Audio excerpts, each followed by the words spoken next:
bakunzi ba filime nyarwanda, filime mwakunze muri bushi cyane bita Bad Choice cyangwa se amahitamo mabi. Iyi filime twabakoreye igice cya 4 cyangwa se part 4 izasohoka muri kuno kwezi kwa kabiri.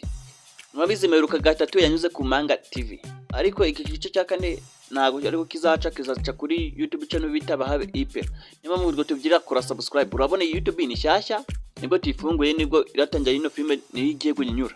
Filime bita Bad Choice mu rwego rwo kuzamura iyi YouTube channel kujya igicaho filime nyinshi nyarwanda kujya mubashe kuzibonera ku gihe. Hari abantu bajya bababeshya, harimo abitwa Akagura k'Ababyeyi TV, hari n'abajya babaka amafaranga, ariko bose barababeshyaga. Niyo mpamvu twabakore kino cyegeranyo kugira ngo mumenye amakuru yizewe, mumenye nawe kugenda babatuburira mu birinde.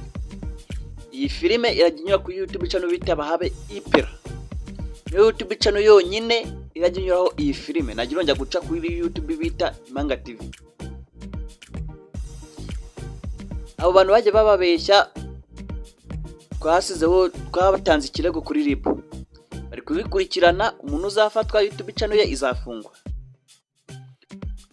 Niyo mpamvu nababyati ngo kura subscribe kuri YouTube channel yitwa Bahabe Ipera.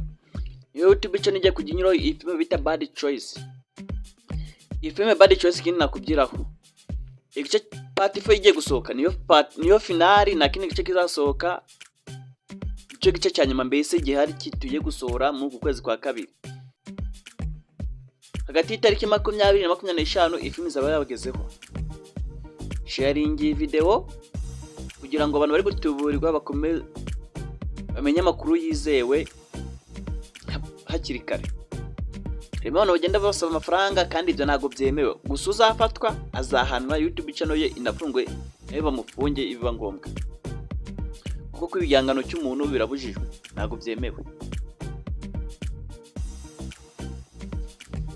Icyo nabasaba ni ukora subscribe, mwakomeza mukandika ibitekerezo, mwakomeza mukatwandika ibitekerezo byanyu muri comment, mugakora subscribe kuri YouTube channel bita Bahabe Ipera kugira filime nitangira ku uploadinga muzabibone mu ba mbere. Mugire umunsi mwiza, Imana ibane namwe.